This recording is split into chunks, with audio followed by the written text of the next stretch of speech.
Okay, so welcome to Vibe Book and Music Shop. We are in Moi Wo, we are on Lantau Island, and we're in Hong Kong. And today, first and foremost, I want to dedicate today's show to Wolfgang Reiser. So Wolfgang worked in this shop for 3.5 years, and Wolfgang passed away a few weeks ago. And so we had many great times here with Wolfgang, and we will remember him fondly. And you know, we give all our love to his wife Elsa and sons Sebastian and Ludwig, who are here today.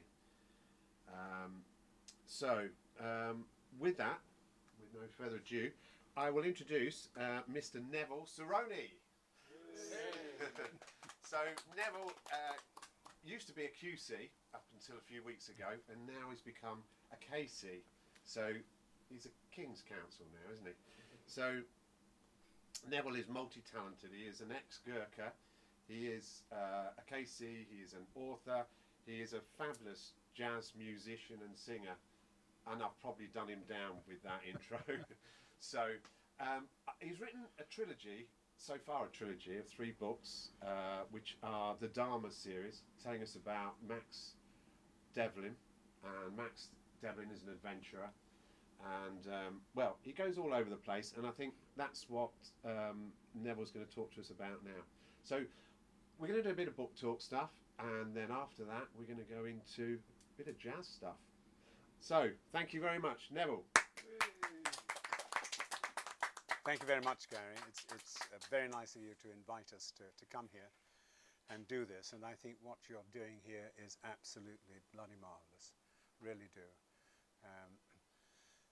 Added to all the other things you're doing, promoting books, music, everything, having live entertainment at a time when Hong Kong has been dead is just a marvellous fillip to everybody's spirits. And this was really driven home to us last Friday, when the first time that Ned Kelly's came on stream again with live music, and the place was just alive. People were really letting go, and it was a great feeling. Live music is just one of the great joys of life. But what I really want to do is to introduce everyone to, who doesn't know him, Max Devlin. Now Max is a complicated character, and just how complex you have to read the books to find out. But he, in the latest book, which funnily enough is a prequel to the others, he's still a serving officer in the Royal Gurkha Rifles. And he gets seconded to the Secret Intelligence Service to go to India and work together with the CIA to train what are called the 22s. Now the 22s are a special forces organization in India composed entirely of Tibetans. The idea arose out of the Indo-Tibetan Frontier Force following the Indo-Chinese War in 1962. And a lot of these people were born in India because their parents had escaped. There's a huge Tibetan community in India. And the Indians have actually been very, very welcoming and accommodating.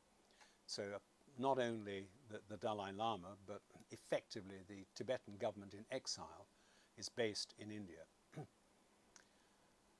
Now the geopolitical background to the latest story is this problem over where the border lies. There are 2 big areas of contention. One lies roughly between Kashmir, Pakistan, China, and the other on the eastern side is north of Bhutan. And I think a little bit of geography is helpful here, because if you picture in your mind India, and then you've got Nepal sitting across the top, go east and you come to Sikkim, And then from Sikkim you go to Bhutan. But Sikkim and the western border of Bhutan are located on the Chumbi Valley. The Chumbi Valley leads down from the Tibetan plateau into India. It's narrow, and it is a natural route whether you're coming into India or going out of India. And what makes it strategically important is that if the Chinese army wanted to invade India, they came down that, they could cut off the whole of eastern India from the rest of the country. Because it's a very narrow isthmus. And so it is a very sensitive and strategic position. And what has been happening over a period of time is that the Chinese have been inching forward and building more and more silos for their intercontinental ballistic missiles. They're also trying to build more and more roads so that the mobile missiles can be moved about easily. And they're even more dangerous because you don't know they're there until you get hit, basically. So the Indian Army is very, very anxious to know what the state of play is. And that falls to the Indian intelligence service. They have an internal and an external service, but their major one, which has a funny name, it's the Research and Analysis Wing, which conceals a great number of sins.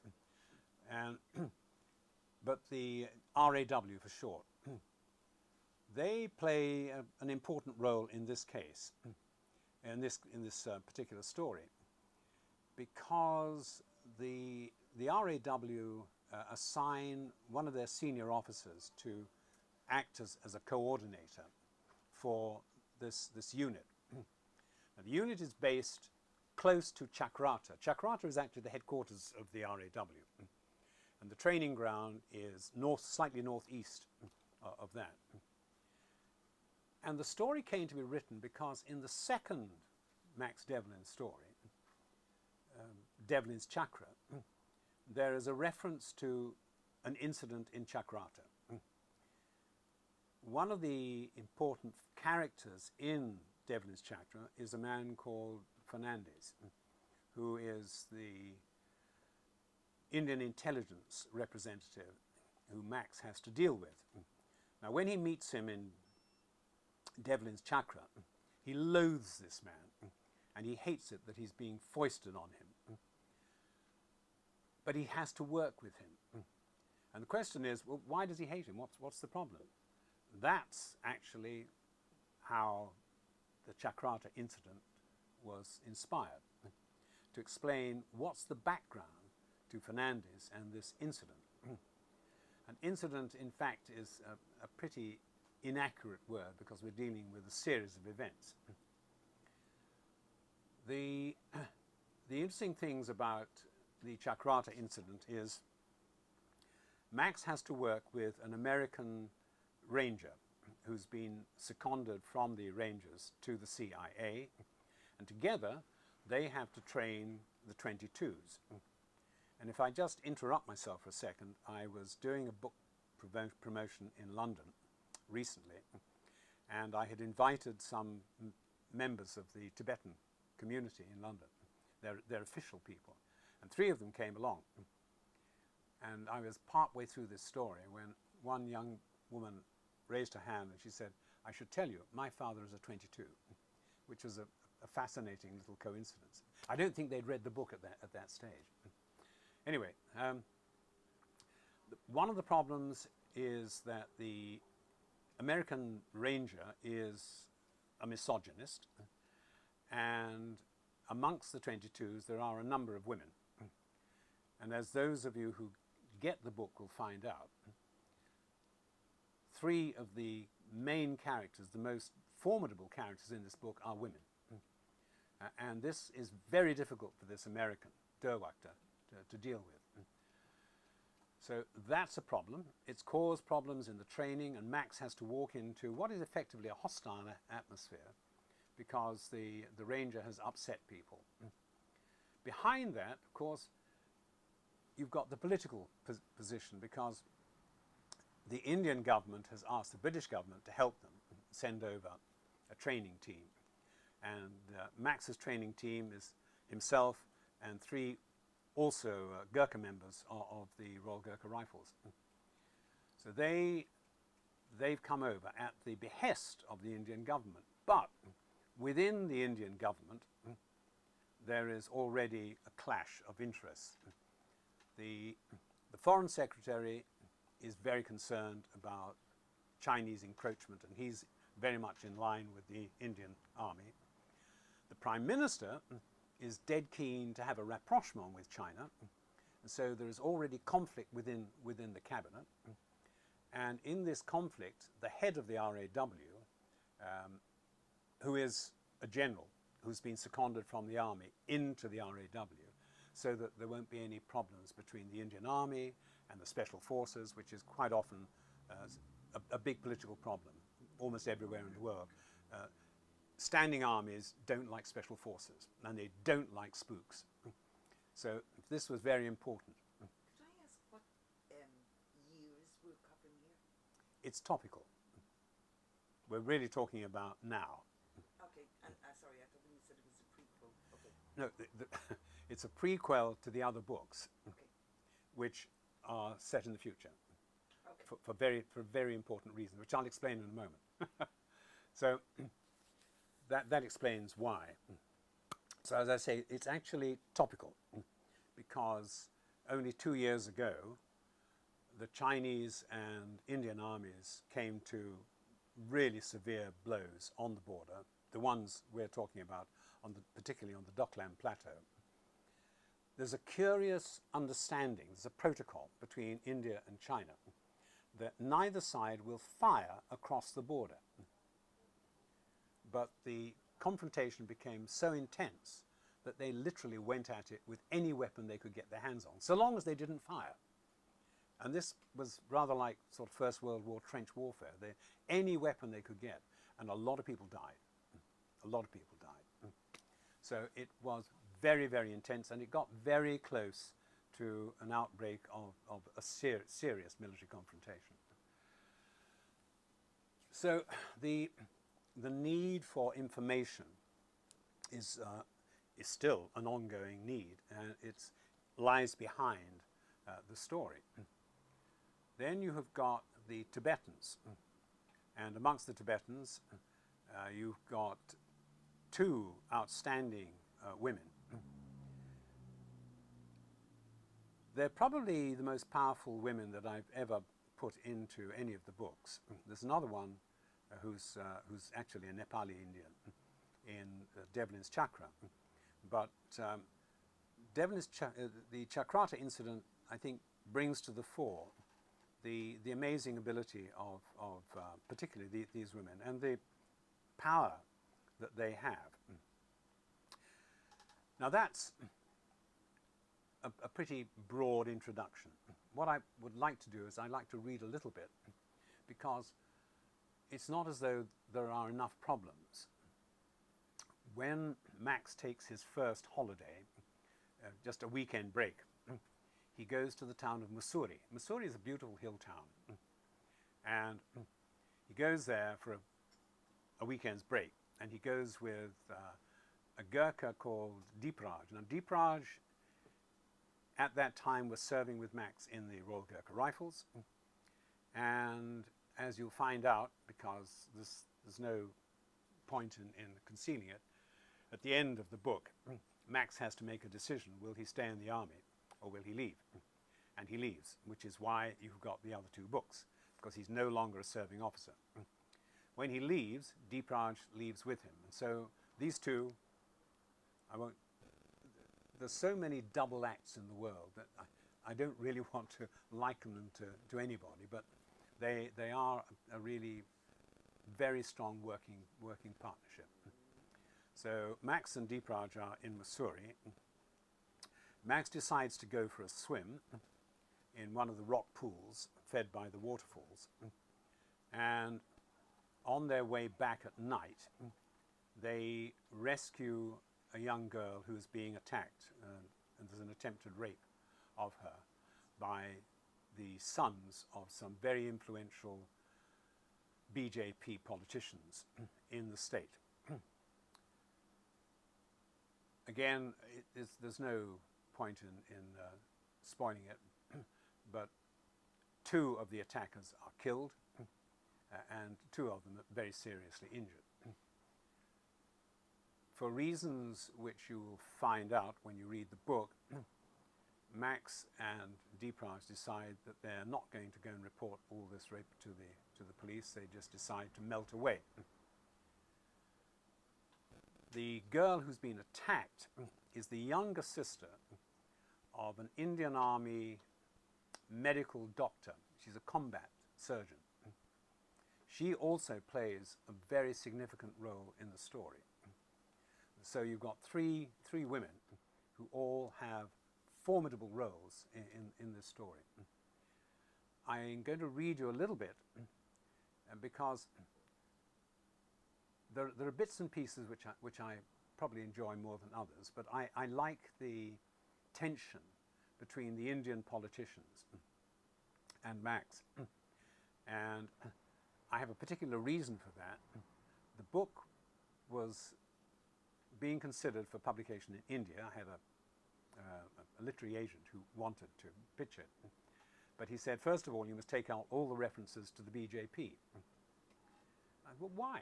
He said, well, you see what you say about these people, and once that becomes common knowledge, the BJP will go around and they will smash the windows of any bookshop selling this book. So I said, well, I don't want to spoil the tension, so I'm not going to take out the references, so we're not going to publish it in India. And it finished up being published in Hong Kong, where we had another potential problem. Are our windows okay, Neville? Just want to check. No, I think your windows are all right. No, the problem with Hong Kong was not in Hong Kong, but it was printed in China. And in China, when a book is printed, there is an algorithm that checks the text for words that will indicate that there is something seditious or anti-Chinese. In my original manuscript, I had, I think, a total of 4 maps, because you can see from what I've said, having an idea of where these places are geographically is helpful.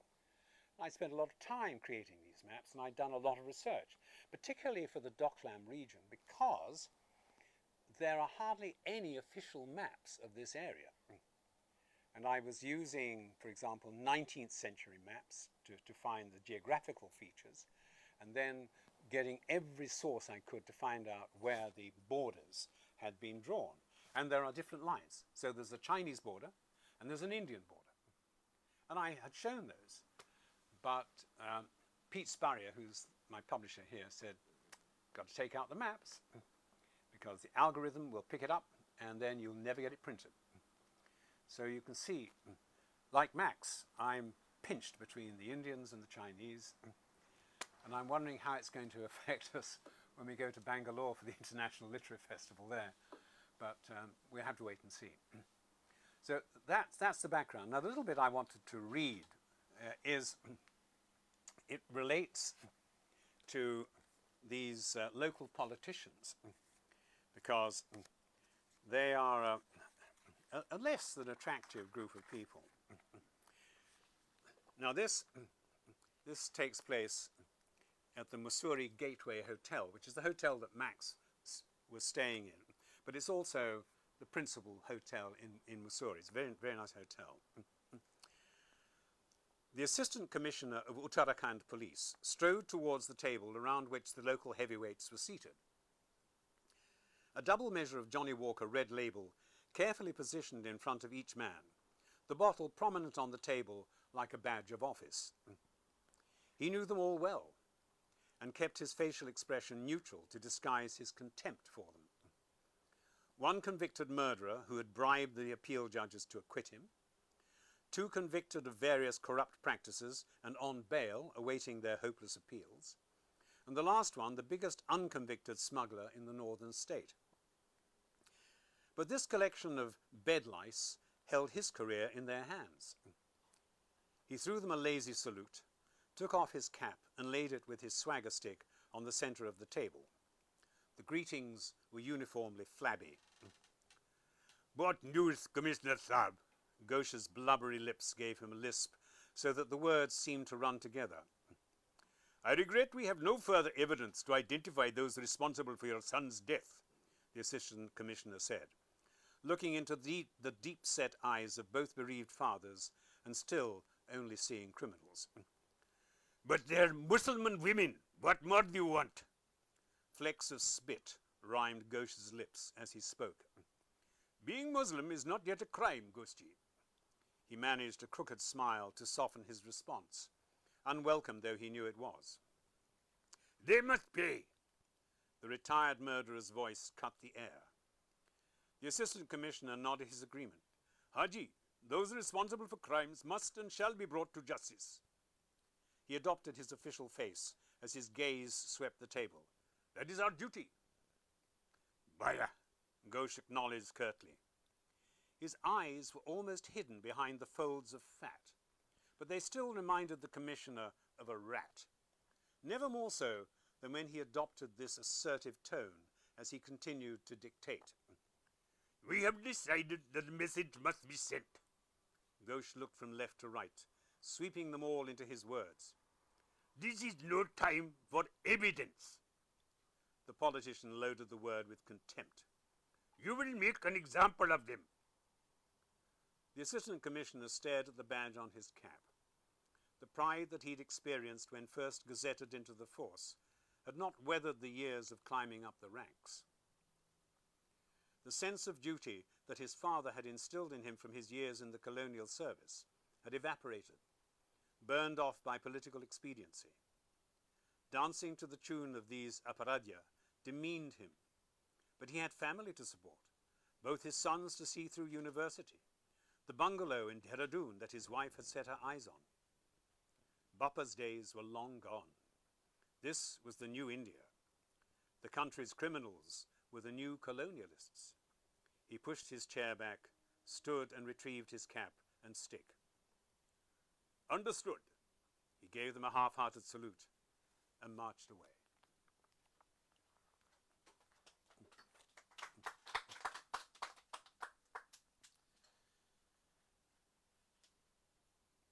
That is really all I'm going to tell you about the Chakrata incident. I would like to just go back a little to the other two books. Now, the first book, which is this one, The Dharma Expedient. This opens, a little background. It opens when Max, who had left the army, he'd gone to Nepal. He had opened a travel business with an American partner, and it was very successful. They'd even had a small airline doing really well. And then the communists took over Nepal and they nationalized everything. Now, I don't claim prescience, but I actually wrote this book before the communists did take over Nepal and sweep the royal family away. So,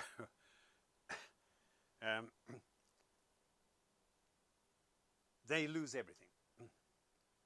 And the book opens with Max in Calcutta, and he's literally down to his last few rupees, which is discomforting at any time and at any place. But Calcutta is not the place to be down and out in when you've got no money left. He's got friends. He wants to conceal from them that he is literally on his last. Out of the blue comes a message from his ex-partner who's gone to work elsewhere, telling him about somebody who's interested in engaging him to take on an expedition to Nepal. He's not given any details, but he's just told to meet this guy in Delhi, and he'll be given the information. The money's good, and that's important.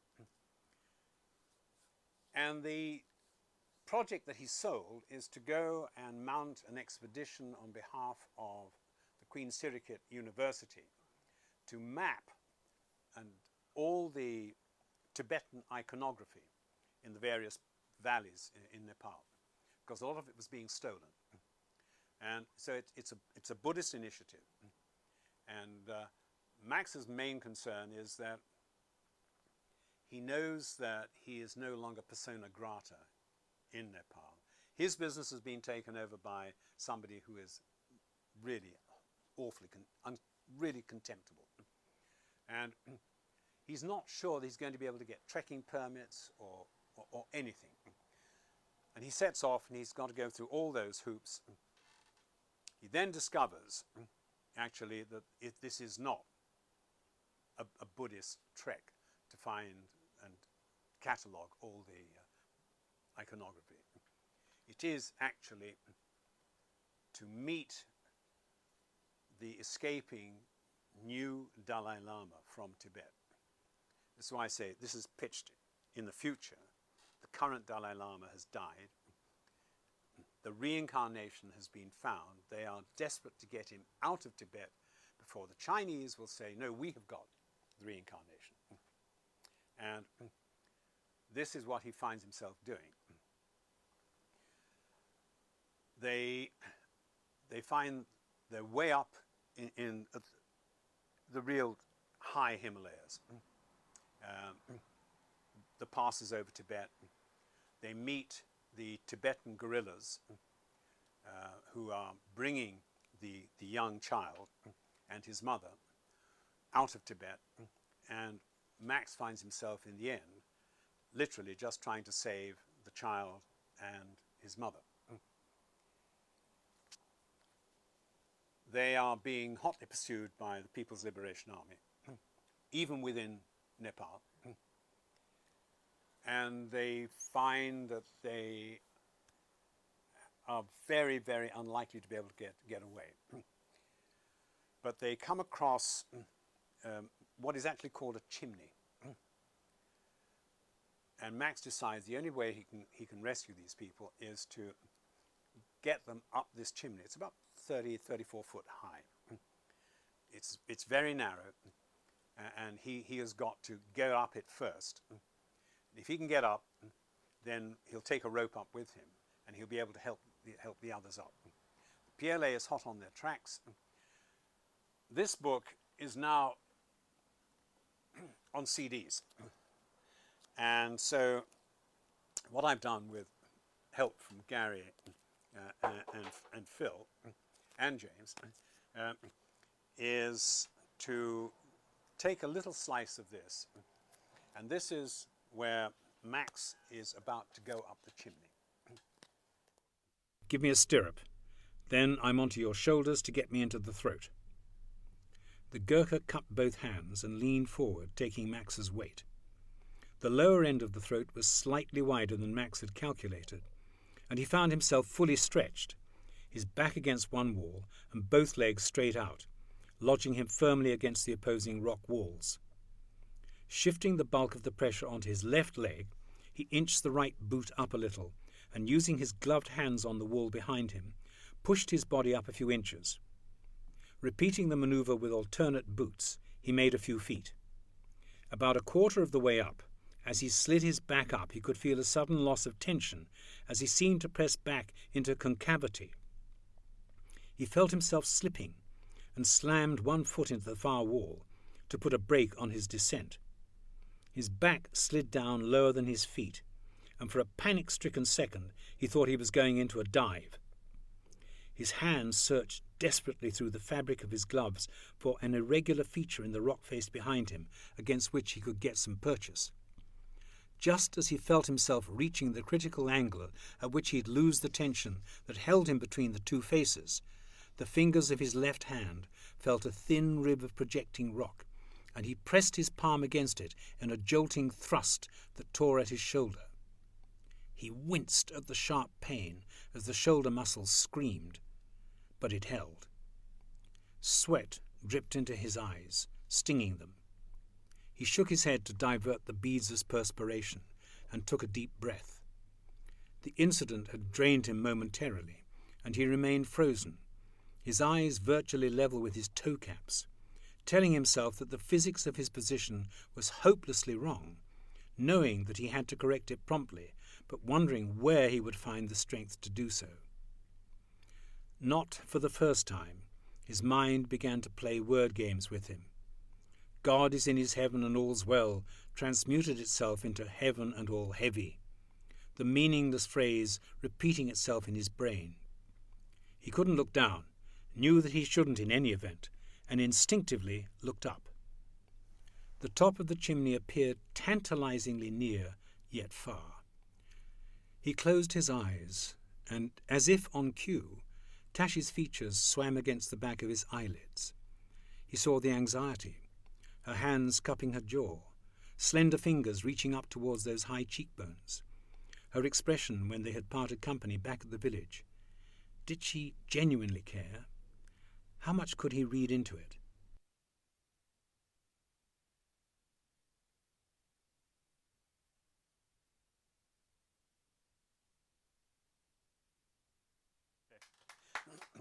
Excellent. So that's from the audio book. That's from the audiobook. Yeah, which is available here today. Tashi is the child's mother, and basically he's fallen in love with her, which is an added complication.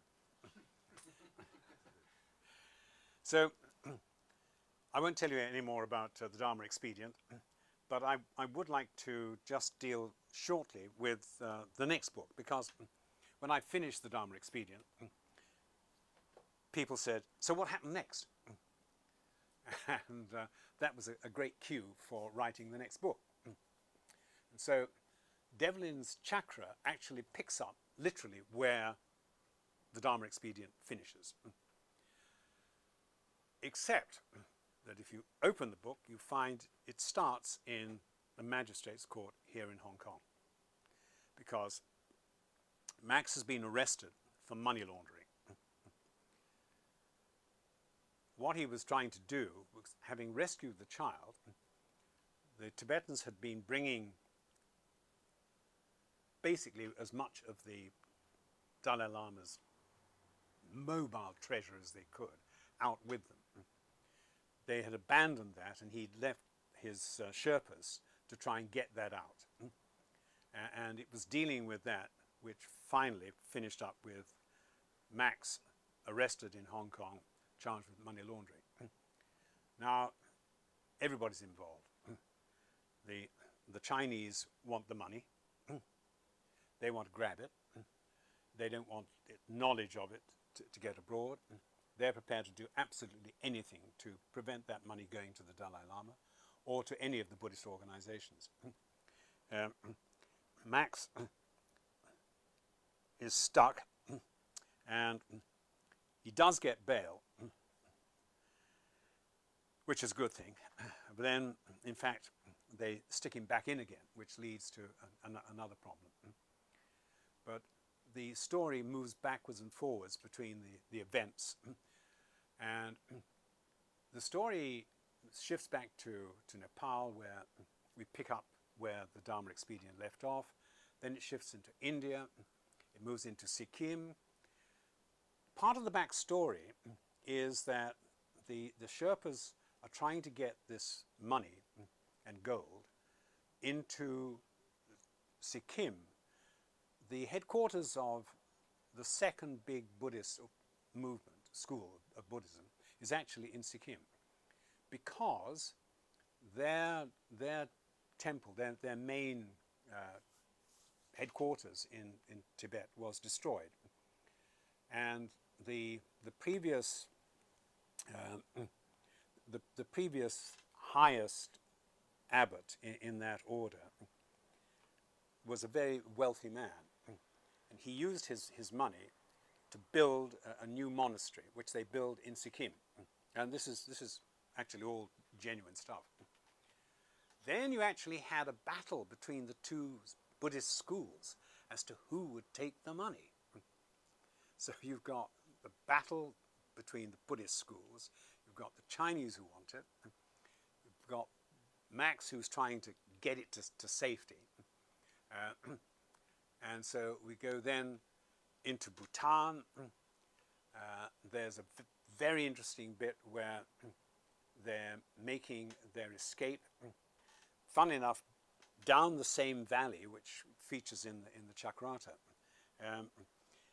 there's a major river which runs down the Chumbi Valley. It's called the Teesta. And the Teesta can be a turbulent river. It's wide and it's deep, and there's a very interesting sequence when they're trying to make their getaway down this river. If you've ever done any white water rafting, I can tell you this would be the wildest damn ride you've ever had in your life.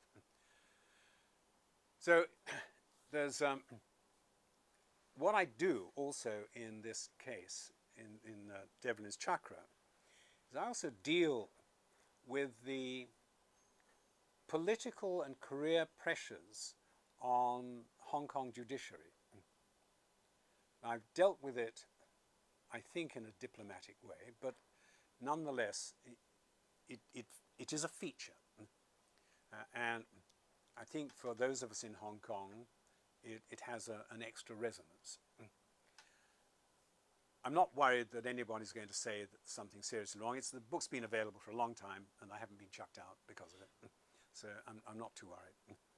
But what you've got then is 3 books, 3 stories. Each one will stand alone. You don't actually have to buy all 3. You can just buy one. No, Obviously. they do have to buy all 3. Sorry. Of course, I'm absolutely delighted when people buy all 3.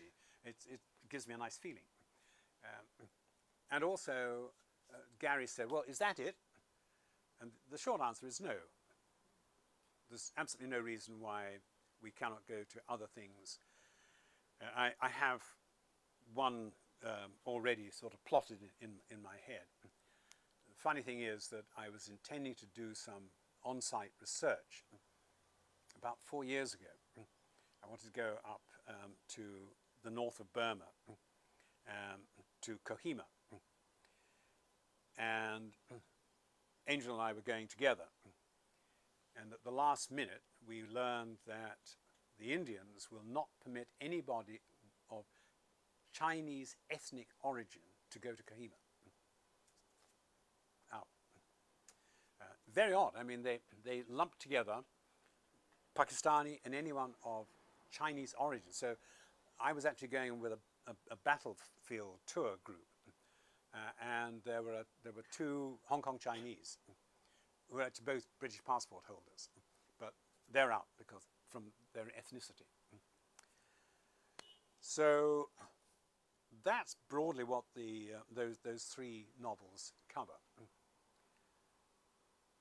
If anybody has got any questions, I'd be very happy to see if I can answer them. I don't always manage to answer them as satisfactorily as people would wish, but nonetheless, I'm always happy to answer any questions, like the one that you asked about the timing. Sorry, I was very preemptive. No, it was a good question, and it helped me because It really wasn't, because if I had replayed what you said, the ICBMs weren't going to be back in the 19th century or No. 20th. I think let's hear some music. Okay. Okay. Until 3:30, we're going to cut the broadcast at 3:30. Okay. We can still carry on. Okay, you want some music, right? We've got some things coming up at 3:30. Right. What I think I'm going to do first of all, just to sort of go in softly, is those of you who listen to RTHK at 8:30 on a Sunday morning. Now, I'm not talking about the other rubbish. I'm talking about Radio 3's RTHK program, Vintage Chart Toppers, with Colin Aitchison on a Sunday morning. And I think I've written about 3 jingles for the series. And I'm a bit upset that they're not playing the jingles. They use my voice for the introduction, but recently they haven't been playing the jingles. But I'm not going to give you the words, but I like the tune of this one.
Yeah, I love that style. I think it's wonderful stuff.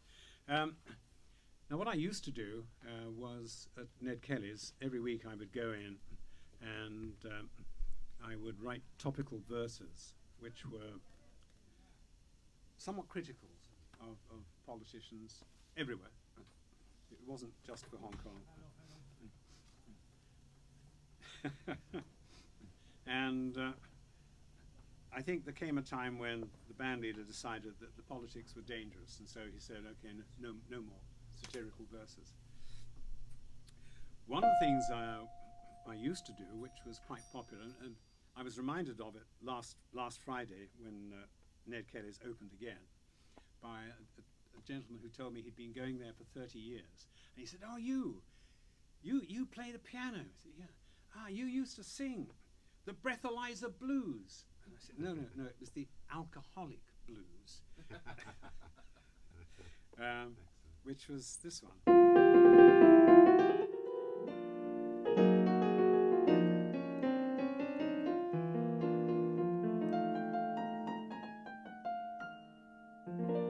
I used to have a lovely life, all liquor and screws. But yesterday, my doctor said I had to choose. And though I love a life that's boozy, I can't live without a floozy. But now I'm paying my dues. I've got the blues. I've got the blues. I've got the alcoholic blues.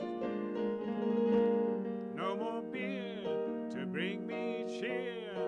No more whiskey used to make me frisky. So long highball, goodbye gin. Tell me when you're coming back again. I've got the blues, and in my shoes, I guess that you'd agree it's bad news. No more beer into which to shed a tear. Don't be such a meanie. Remove that dry martini. This temperance is showing on my bar bill. People will be saying that I'm over the hill. I've got the blues, the financial blues. My stocks and shares are all down the tubes. The pound has sunk, bond market's all junk. It's down to kamikaze. How come that he's so blasé? Mortgage rates are through the roof. When will these politicians learn they're not foolproof?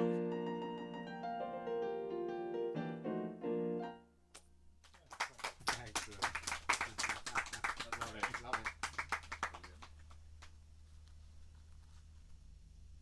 Let me see if I can find this, because I like it. It may prove offensive to some people. If so, just treat it. It's just fun. I'm not being offensive. Oh, travel safely. Thanks.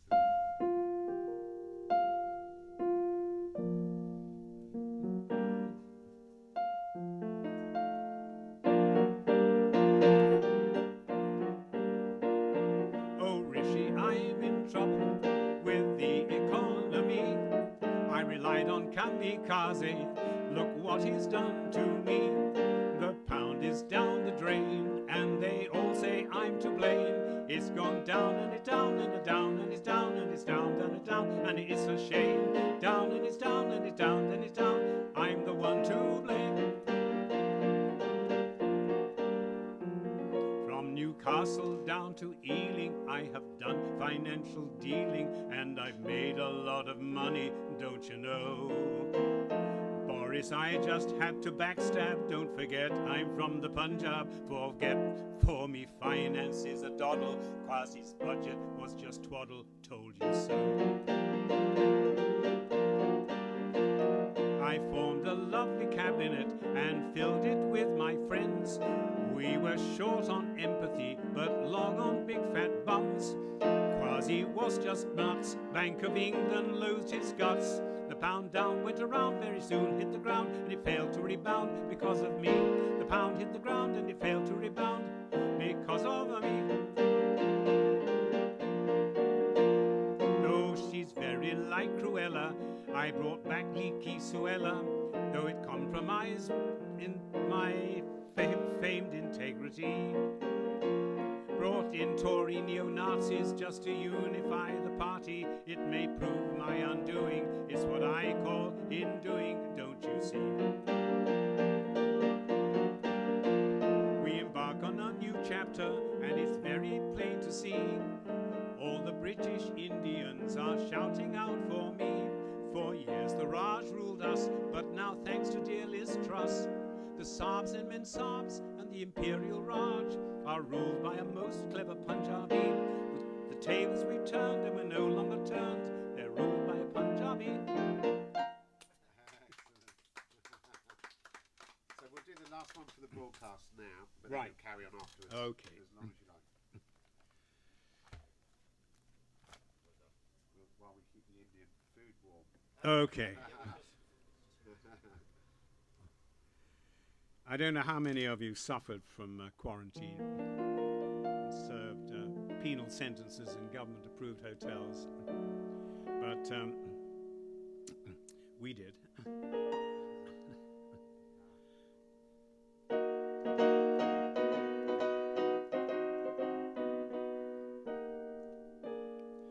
Quarantine because of COVID-19. This room's disgusting. They don't even do the dusting. That sense of hygiene leaves us in the dust. The bathroom is growing must. We'll contract something, but not COVID-19. Each plastic bagged meal, grab it quick. One look and I'm going to be sick. 3 kernels of corn short of rehydration. 2 limp lettuce leaves provide decoration, defy gestation. And next comes the best, it's the treat. Unidentifiable meat, concealed in a sauce, at a guess I'd say horse. And it's all down to COVID-19. You're stuck in this tired hotel room. Your meetings are all via Zoom. 3 weeks of your life in this airless chamber. Is this what the prisoners call hard labor? Do you get the flavor? No one can come in it to clean. The setup is simply obscene. You flush and you flush, there's no lavatory brush, and it's all down to COVID-19.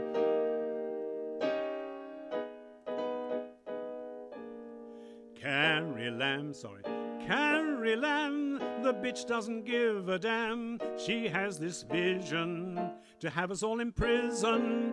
There is no science in this quarantine. What good is all these vaccines? All these exemptions, bring it in anyway. It's like an unending bad dream. Each meal comes in polystyrene. The sausage is processed beyond cognition.